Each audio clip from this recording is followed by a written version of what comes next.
Nous sommes ici à Saly dans le cadre de la mise en œuvre des activités du programme Généralisation de la certification citoyenne, qui est un programme d'association des maires du Sénégal et au Forum civil, et dont le Forum civil est chargé de la mise en œuvre à travers son outil qui est la certification citoyenne, qui est un outil de mesure de la gouvernance locale.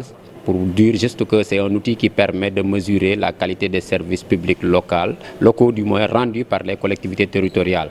Sa particularité est que ce sont des citoyens bénéficiaires de ces services publics-là qu'on renforce leur capacité et qui vont faire l'évaluation pour déterminer si leur collectivité a été bien gérée dans le cadre de l'organisation et du fonctionnement de la commune.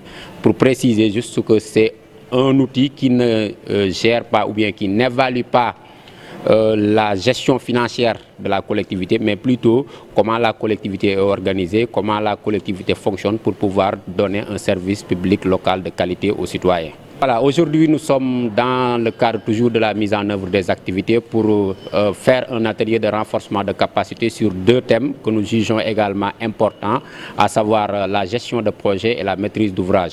Pourquoi ces deux thèmes? Avec les travaux qu'on a fait précédemment avec les collectivités territoriales partenaires, nous nous sommes rendus compte que ces deux problématiques qu'on a rencontrées dans les collectivités. Quel est le soubassement de ces problématiques-là? D'abord, les communes n'ont pas assez de ressources pour pouvoir financer les investissements qui les attendent au niveau de leur périmètre communal. Ensuite, le peu de ressources dont disposent les communes souvent leur permet de construire un certain nombre d'infrastructures, mais souvent les infrastructures construites ne sont pas occupées par les populations. Également, il y a le problème des infrastructures que l'État construit au niveau de ses collectivités locales, qui parfois les communes ne sont pas informées, souvent même l'autorité, le maire n'est pas informé, les populations ne sont pas informées. Et vous me permettrez d'insister sur ça à travers cet atelier et d'autres ateliers que nous avons fait dans les autres zones. Je rappelle que le programme travaille dans 50 collectivités territoriales du Sénégal, choisies dans les 14 régions. Alors, l'État a des programmes, notamment le programme PACASEN. Ensuite, il y a le programme également, le budget consolidé d'investissement, le BCI. Par rapport à ces deux aspects, souvent c'est des marchés qu'on passe. Mais pour réaliser des infrastructures, des équipements au niveau des collectivités territoriales. Mais ces marchés-là sont passés au niveau de l'État central. Les bénéficiaires de ces services, que sont les collectivités territoriales, n'ont pas associé à la passation de ces marchés-là. Il se réveille un jour, on voit des entreprises en train de construire des infrastructures au niveau de ces collectivités. Bonjour les problèmes, parce que si l'entreprise est défaillante ou bien l'infrastructure ou l'équipement n'a pas été bien réalisé, les populations bénéficiaires de ces infrastructures-là sont les administrés des maires. La première autorité à être interpellée, c'est le maire. Alors qu'au début, il n'a pas été associé dans tout ce qui est passation de marché.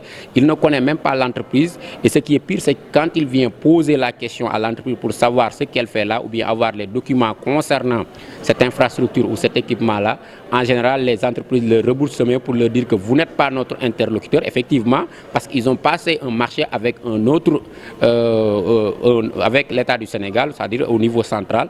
Donc, parfois, tout cela fait que les maires n'ont pas l'information qu'il faut, n'ont pas le contrat, n'ont pas les cahiers de charges qui leur permettent de vraiment savoir de quel type d'infrastructure et maintenant, souvent également, comment cette infrastructure sera utilisée.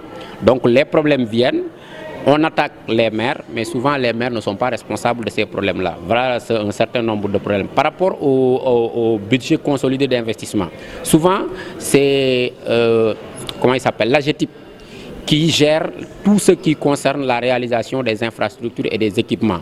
Et on s'est rendu compte dans le cadre des travaux et dans le cadre également des autres zones où nous sommes allés, que ce soit à Ourossogui, que ce soit à Tamba, que ce soit à Kolda, c'est les mêmes problèmes qu'on nous a soulevés.